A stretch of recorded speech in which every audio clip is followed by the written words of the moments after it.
Ang ating pag-aaralan ay napaka-familiar na verse. Matthew chapter 6:33. So, napakahalaga itong verse na ito, Matthew chapter 6 verse 33. Na kung saan minememorize natin, pero bibigyan po natin ito ng acronym.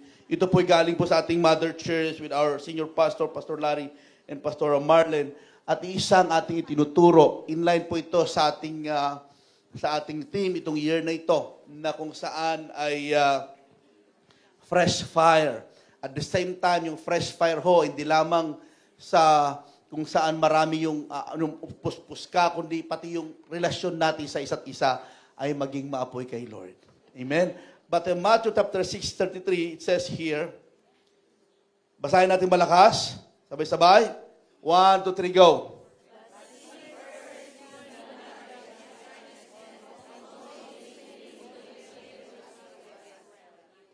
Basahin nyo sa Tagalog ulit. Kaya,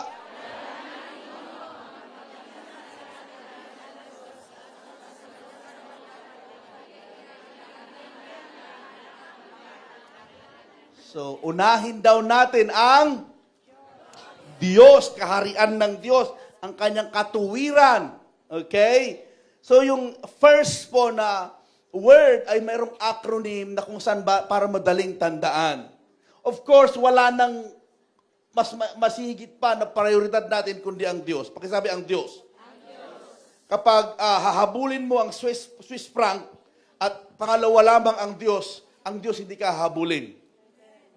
Pero kapag uunahin mo ang Diyos, ang Swiss franc, susundan ka. Amen?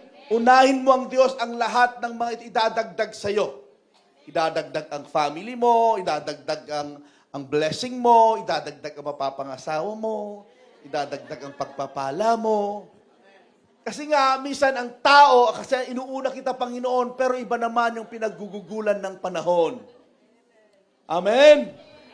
So, makikita po natin dito, F stands for family.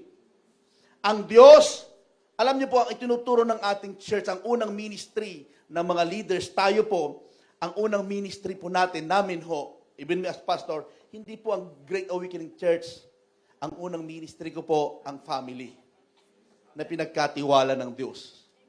Mahalaga ang pamilya, sabi mo sa katabi mo, mahalaga ang pamilya.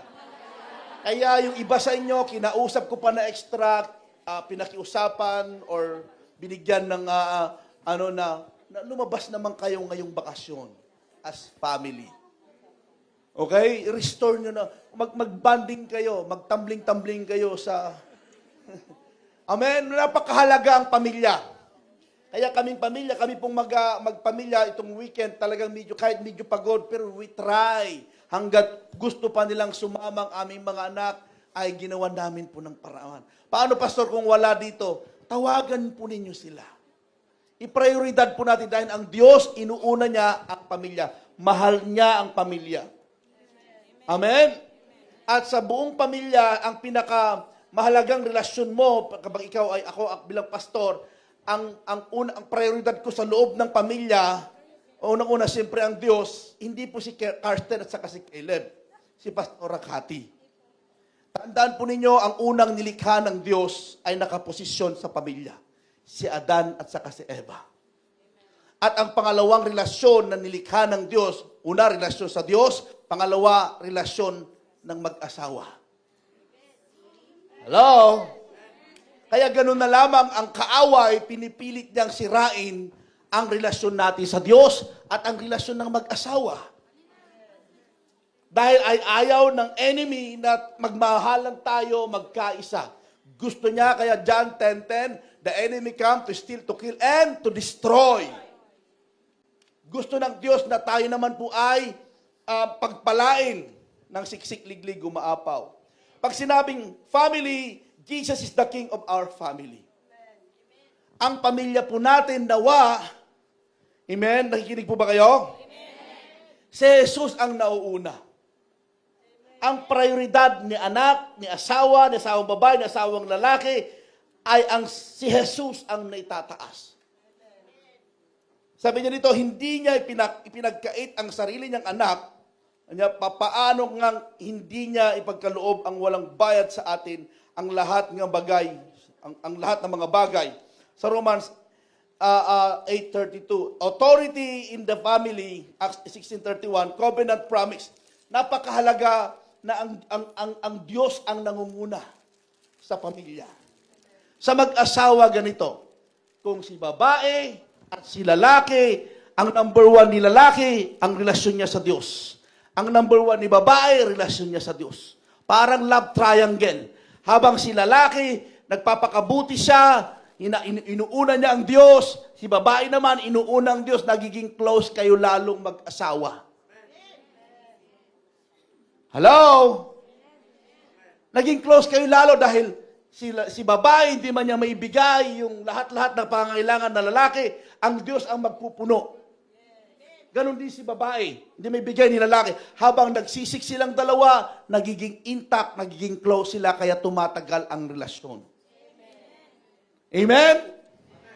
Pero kapag si lalaki, inuna niya si babae, inuna niya, hindi niya inuuna ang Diyos, nako, masasaktan at masasaktan. Why? Kasi nag-expect ka lagi na mahalin ka, paglingkuran ka. Hindi ganon. Kasi ang babae or lalaki o sino man na karelasyon natin sa tahanan, makinig kayo, ay hindi niya kayang ibigay lahat ng iyong pangangailangan. Amen? Kung hindi kayo maniwala, tanungin niyo si Sister Berna at saka si Kuya Ronnie. Amen? Si Yasmin at saka si Rani. Ano? May mga bagay na hindi kayang ibigay ni babae at lalaki. Kaya napakahalaga, even sa family, napakahalaga ng isang family. Si Jesus ang naitataas. Okay? F stands for family. Kapag si Jesus ay pinapahalagahan niya o ang Diyos pinapahalagahan niya ang pamilya, pahalagahan mo rin. Salamat sa dalawa na nag-amen. 3 na. 4 na. Amen. Inuulit ko, palapakan natin ang Panginoon. Yan. Pastor, paano kung nagkaganito, ganyan? May mga sitwasyon na pwede pa nating iayos. Kung hindi binibigay ni babae o ni lalaki ang pangangailangan mo, limitado rin siya. Hanapin mo kasi sa Diyos ang pangangailangan mo. Authority in the family, prayers and fasting for our family, good testimony with the family. Tandaan po natin mga kapatid, mahalaga ang pamilya. Anuman ang nakikita ng detail ng iyong buhay, kung paano ka magalit, paano ka tumawa, paano ka magsaya, lahat ng ginagawa mo, alam ng pamilya. Alam ng anak mo, alam ng asawa mo. Kung gaano ka kabait dito sa church at ganun ka rin kabait sa bahay. Salamat sa dalawa. Ba't pinag-usapan ng pamilya parang malungkot kayo? Amen? Sinasabi ko ito dahil bilang pamilya, dahil ang church po natin, spiritual family rin po natin ito. Pero ang tinutukoy ko dito, yung physical na pamilya po natin. Nakakalungkot, minsan, si kumpare ay napaka-generous mo. Kaibigan, sa mga anak, kapag ang mga kabataang ito, ang babait nila sa kanilang mga leader. Ate Abby, Kuya King, pero pagdating sa tatay, ano ko, natawa si... Di ba? Ang ibig ko pong sabihin, halagahan natin ang pamilya. Sa ayaw mo at sa gusto, kahit hindi kayo magkakamukha, kapamilya mo pa rin yan. Kaming dalawa ni Pastora, minsan may nagpa-pop up na karakter ng aming mga anak. Kapag mabait, mana sa kanya. Pag mas mabait, mana sa akin. Amen. Kala nyo, mayroong bad ha? Kasi nandiyan ang aming mga anak eh, baka. Okay. Napakahalaga kung mayroong ma-display, kung mayroong mag-glorify, ma-display na magandang pag-uugali, pagpapatawad, pagmamahalan, yung mag-adjust tayo sa isa't isa, pag-unawaan, na di-display sa loob ng pamilya. Amen?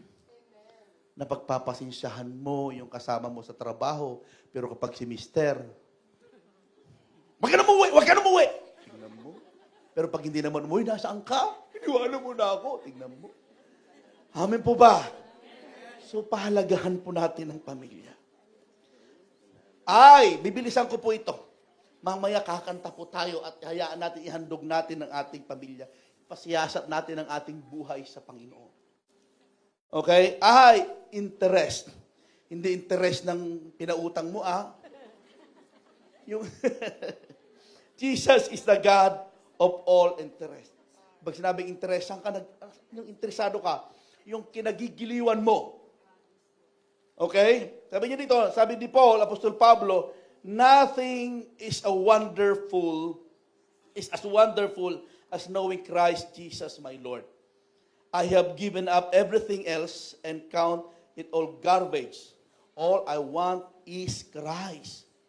Pakibasa nyo naman po sa Philippians chapter 3, basahin nyo sa Tagalog. Mas malakas yung magigising yung katabi mo. 1, 2, 3, go!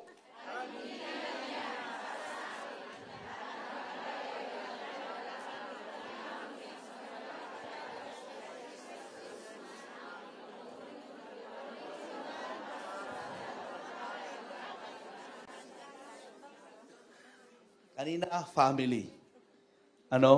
Kasi sa totoo lang, salamat sa mga worship team natin, karamihan sila kabataan. Sabihin nyo sa amin. Kasi ang sisipag nila as worship team Pag sa bahay matamad sila, sabihin nyo sa amin. Di namin sila patutugtugin.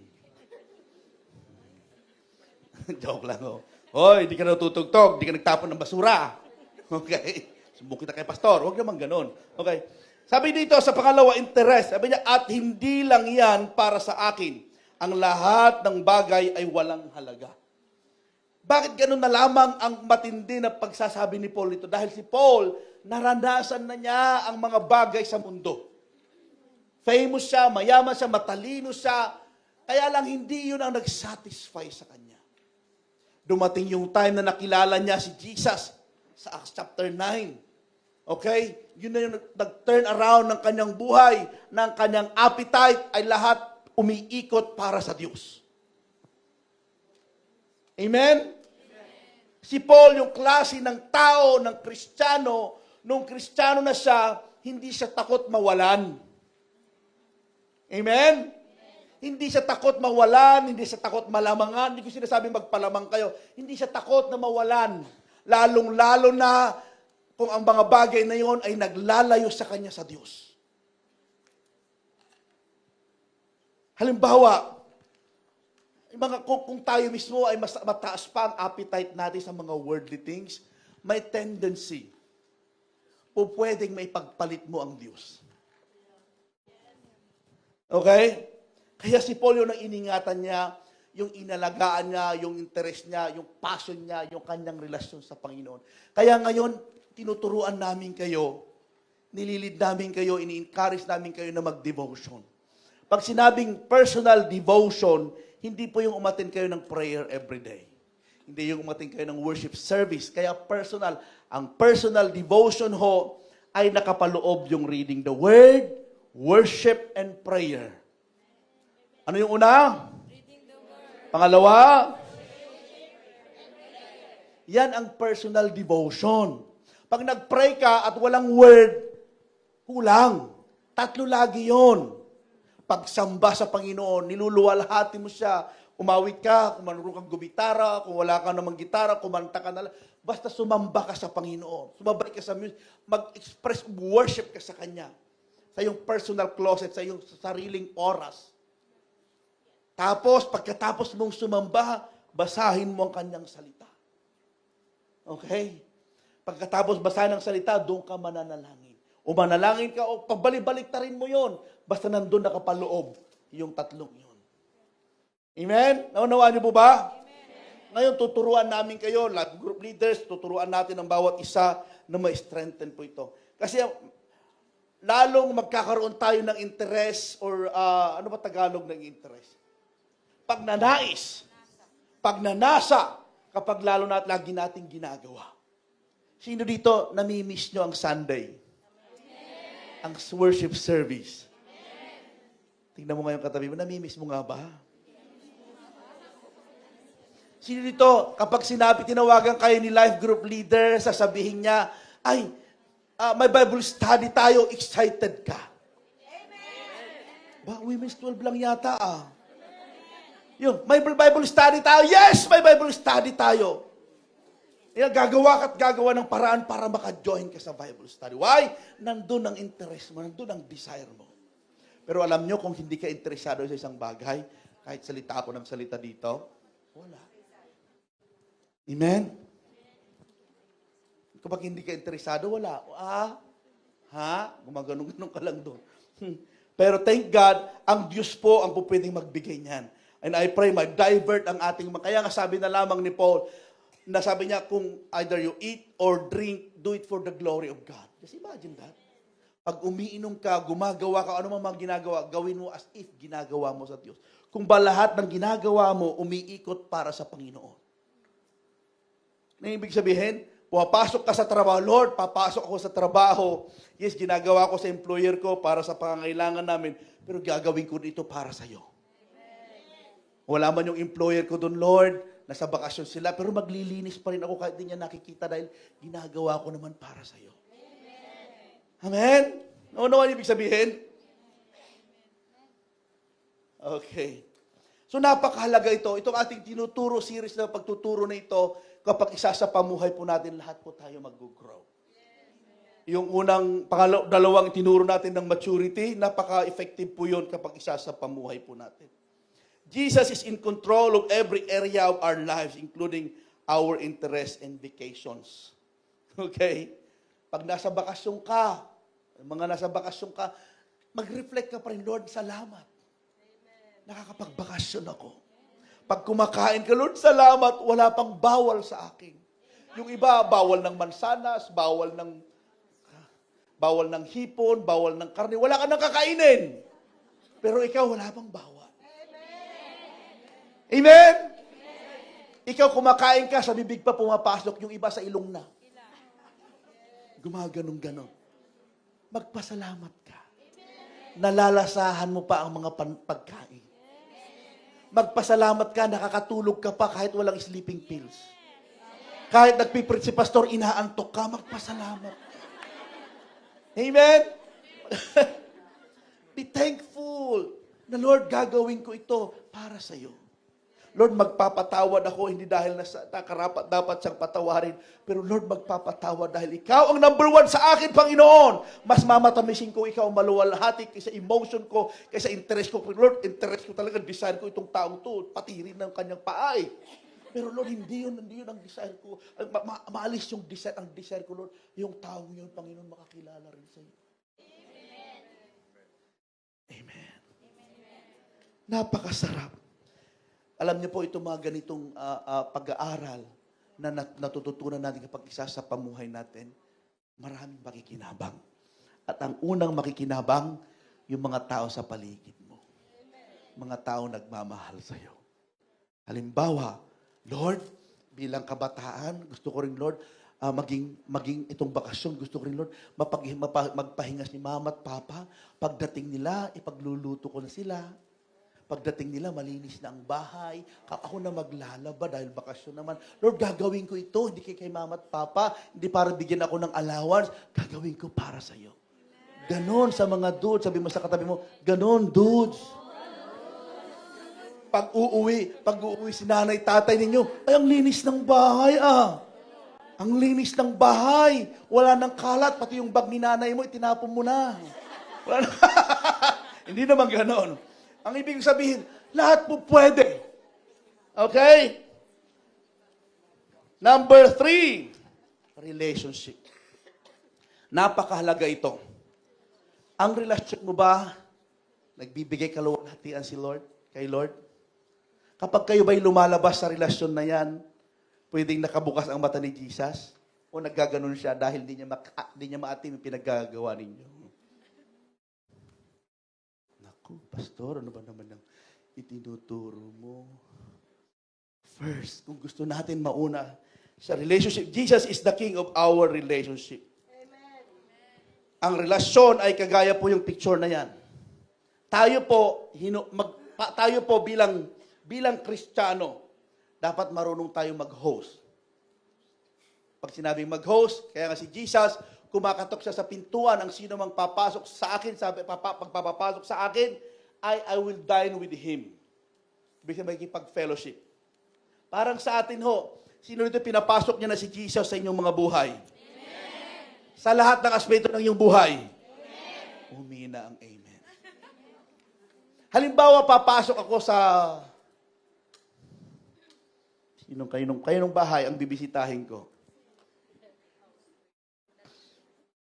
Halimbawa, bahay nila Sister Lisel. Sabi ni Sister Lisel, Pastor, feel at home. Pag sinabi niyang feel at home, Sister Lisel, pag nandun ako, humanda ka. Bubuksan ako yung ref ninyo. Papasok ako sa master bedroom. Feel at home eh. Di ba? Papasukin ko lahat. Kasi pinapasok mo. Ganon din nawa ang Panginoong Jesus. Pinapasok natin si Jesus sa buhay natin. Sana, and I pray, lahat ng silid ng buhay mo, sakop niya. Yung emotion mo, yung pag-stay mo sa harapan ng internet, ipasakop mo yon. Yung lahat ng financial mo. Amen? Yung relasyon yung magkasintahan. Maganda po, hindi kami tayo killjoy. Mas masarap, mahalin ang bunga ng panalangin. Ba't kaya ang tahimik ngayon? Ay, ang sarap kaya kahawak kamay kung alam mong bunga ng panalangin. Amen? Ang sarap kaya mag-selfie kung alam mong bunga ng panalangin. Pastor naman, kasi nga dapat marunong tayong mag-host. Tapos pangalawa, ang isang relasyon din para tayong doktor. Kung gusto mo tumibay, tumatag ang relasyon natin, marunong tayong mag-host. Marunong tayong mag-accommodate. Okay? Tapos pangalawa, para tayong doktor. Ano bang ginagawa ng doktor? Nag-oopera lang ba na nag-oopera? Nagbabaak lang. Nakita ka pa lamang, halimbawa, paparating ka pa lamang, may sakit ka! Papalitan natin ang puso mo. Babaak ka. Hindi, di ba?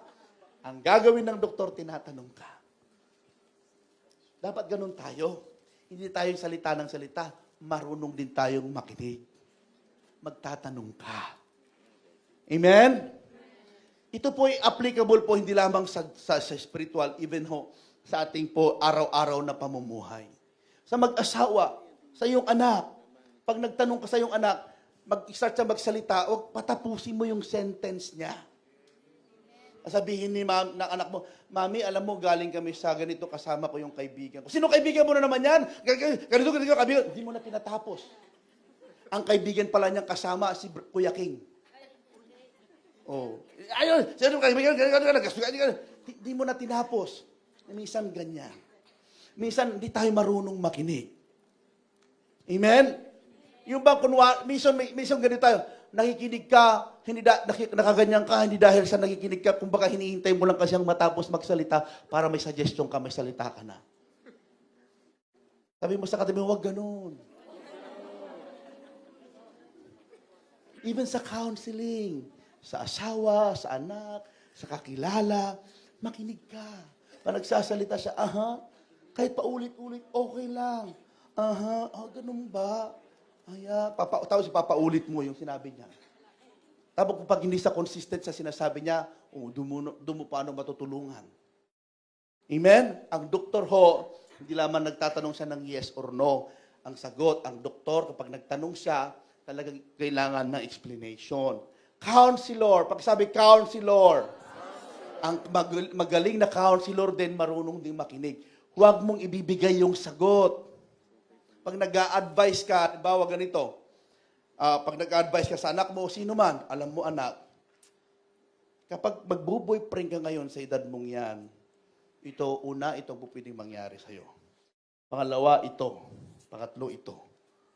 Papiliin mo siya. Huwag kang magdedesisyon para sa kanya. Kasi ganun ito, huwag ka muna magganito, huwag ka muna ganyan. Hindi lamang sa anak, kundi sa mga counseling minsan, huwag mong ibibigay yung Sagot. Buksan mo, tulungan mo siya na mag-isip. Amen? Huwag mong ibibigay. Pabayaan mo siya, anak.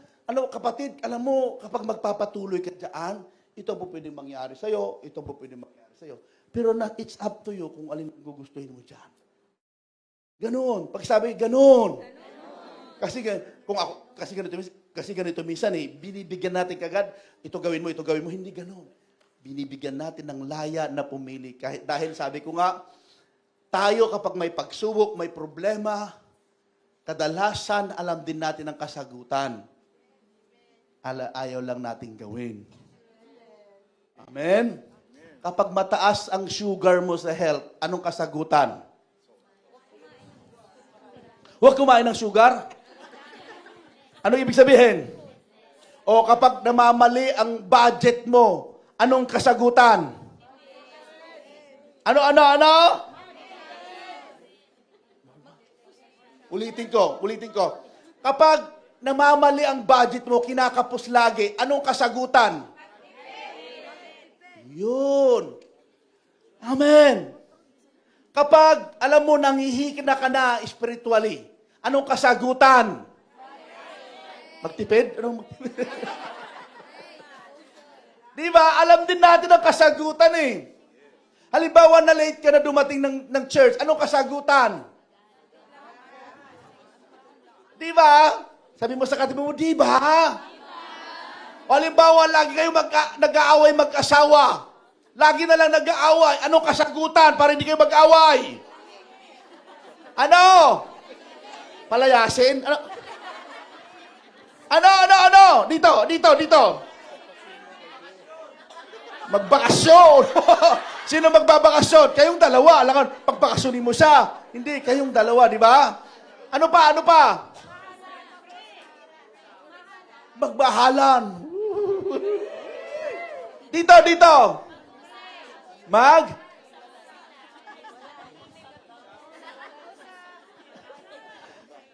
Ang ibig kong sabihin, at least alam nyo ang pupwedeng solusyon. Pag nag-aaway kayo, pwedeng magpakumbaba ka. Panalunin mo na siya. Kung pinag-aawayan nyo lang naman, toothpaste. Si Mister, pinindot sa gitna, ikaw sa likod. Nag-aaway na kayo. Manang-mana ka sa tatay mo. Pati tatay. Bumili na kayo ng tigisa kayong toothpaste. O pinapanood na TV. Gusto niya sports. Ikaw naman, Batang Quiapo. Nag-aaway kayo. Bumili na ng tigisa. Ang ibig ko mong sabihin, minsan, kailangan mong ipanalo yung iba. Let them win para ma-preserve yung relasyon. Amen? Pero ganito kasi, ikaw na, panalo ka na. Minsan ganun eh. Huwag naman ganon. Okay, then tour guide. Pag sabi tour guide, napakahalaga itong tour guide. Ang tour guide, siguraduhin mong galing ka sa lugar na pagdadalhan mo sa kanya. Ang isang relasyon, huwag kang magsasabi ng isang bagay na hindi ka galing doon.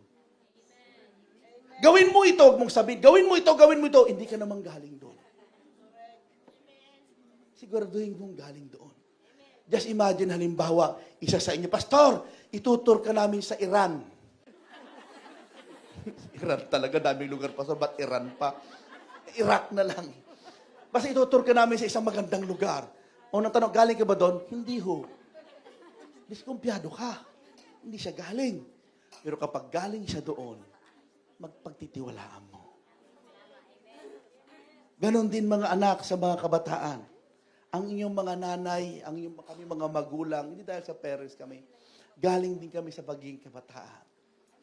Nanligaw at nagpaligaw din. Ibig sabihin, may mga bagay na sinasabi kami, hindi dahil lang sa gusto namin sabihin, dahil galing kami kasi doon. Hindi ibig sabihin, yung nangyari sa amin, mangyari sa inyo, ito ay warning lamang. Amen? At hindi lamang mga kabataan, even ang mga katandaan. Alam nyo, nagpastor kami sa Vienna ng mga kabataan. Pinagtiwalaan tayo ng senior pastor ng Dudes. Ang isang weakness ng kabataan ay yung emotion nila. Kapag na-in love. Pero nung nagpastor kami dito, Na-shock din kami. Hindi palang kabataan pala nag-struggle sa emotion. Amen? Amen? Sabi ko, akala ko kabataan.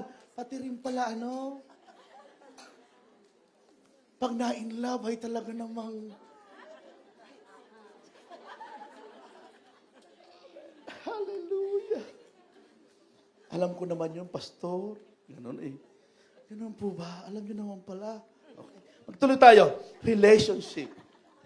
Basta ang pakiusap ko, hayaan ninyo ng bawat relasyon, si Jesus ang naitataas. Okay? Love God with all your heart, mind, soul, and strength. Love yourself and love others. Sabi niya, 4 levels of... Naituro na natin yan nung blacktop na natin po yan. Dito tayo sa number 4. S stands for service to God. Pakisabi, service to God. Dito sa Acts chapter 20, verse 24, may 3 minutes na lang ako. But even if people kill me, sabi dito ni Paul, this is not important to me. The Lord Jesus gave me some work to do. It's important that I finish His work. I must tell people the good news about how kind and good God is. Basahin niyo naman po sa Tagalog. 1, 2, 3, go.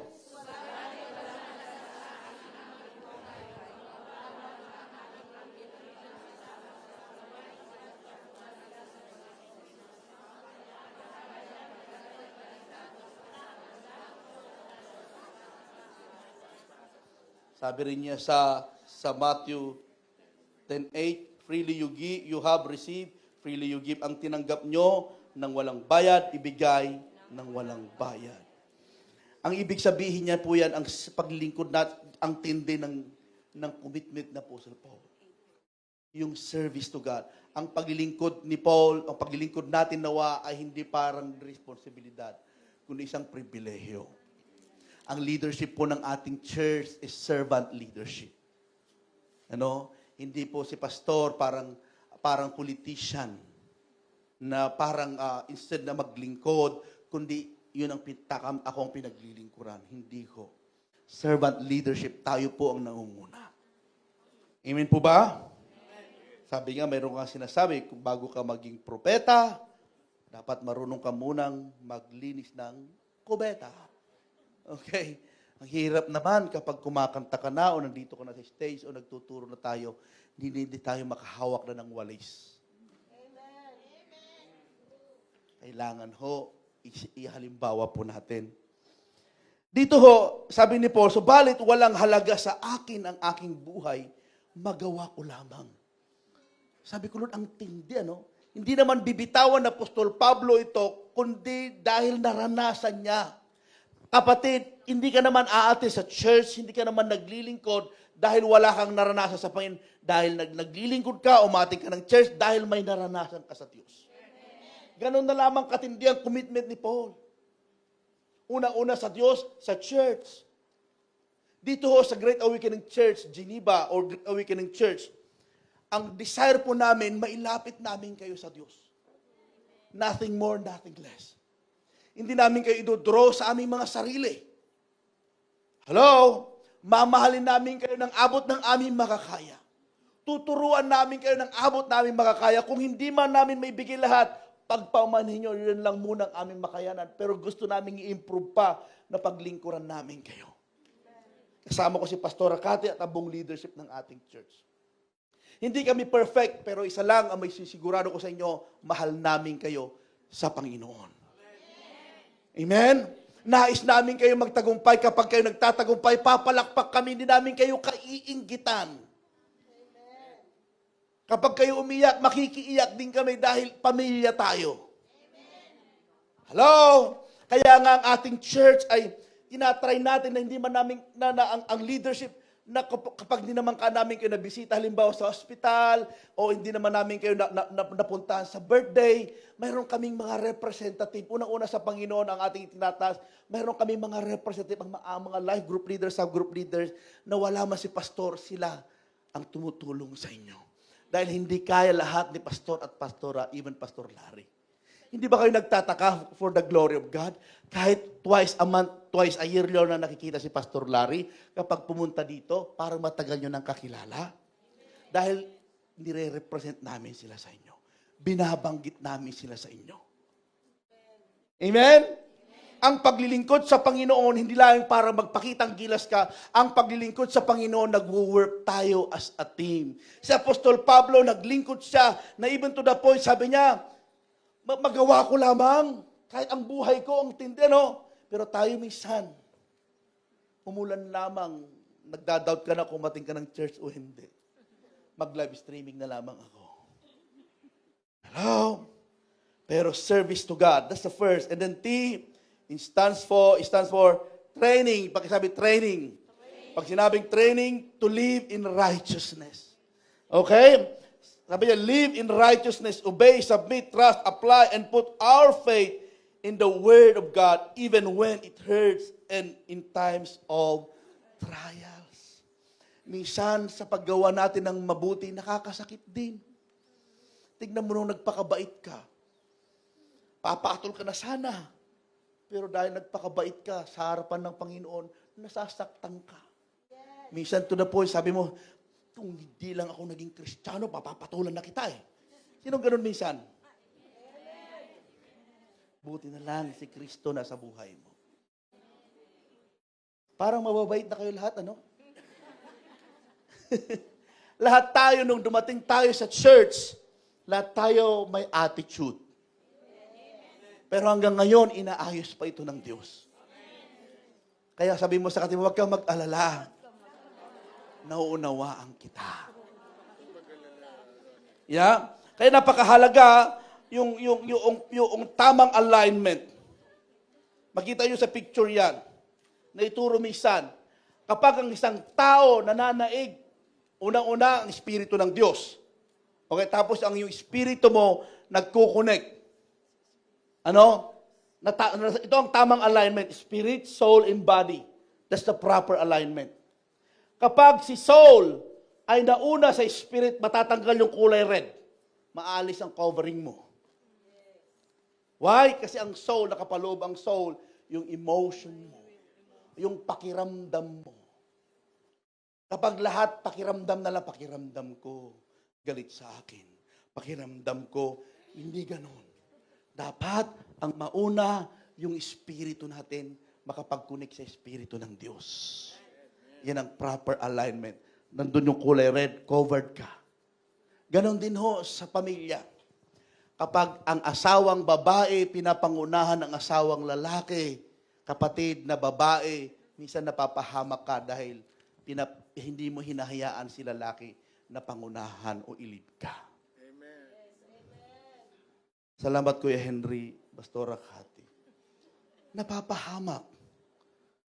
Hello? Halimbawa lang naman po.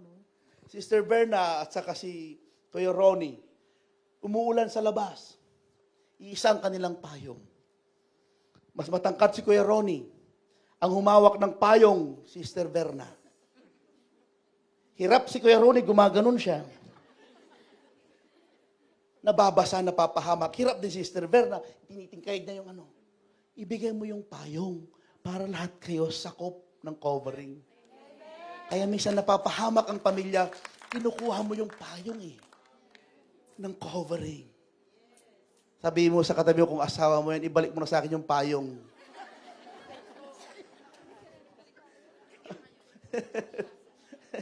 Ibigay mo. Pastor kasi, hindi ibig sabihin kung babagal man magdesisyon, ibig sabihin pangunahan mo na. No. Ba't ang lakas naman ng ibig mo? Ito naman ang hindi tama. Disobey. Next slide, please. Disobey, doubt, fear, pride. Kapag nauuna ang emotion, no covering, no protection, talagang yung araw ng enemy, talagang madali kang masaktan kasi emotional ka, yung soul mo, offended ka, madali kang masaktan kasi nauunang emotion mo. Pero kapag naunang spiritual life mo, napagbuti mo ito, nako, kahit anong sabihin nila, alam mo ang stat mo sa Panginoon. Amen? Tumayo po tayo lahat. Oh, hallelujah. Ano yung F? Sa pamilya natin, si Jesus ang nauuna. Okay? Kung si Jesus ang nauuna, prioridad mo rin dapat ang pamilya. Pangalawa ay interest. Ibahin mo na yung interest mo. Minsan kasi, aating ka ng church, bakit? May pagkakapirahan ba yan? Ang interest mo pagkakapirahan, hindi ganon. Tapos, R. Ba't mahina yung relationship? Pag sabi relationship, relasyon mo sa kasama sa church, sa mag-asawa, lahat ng relasyon.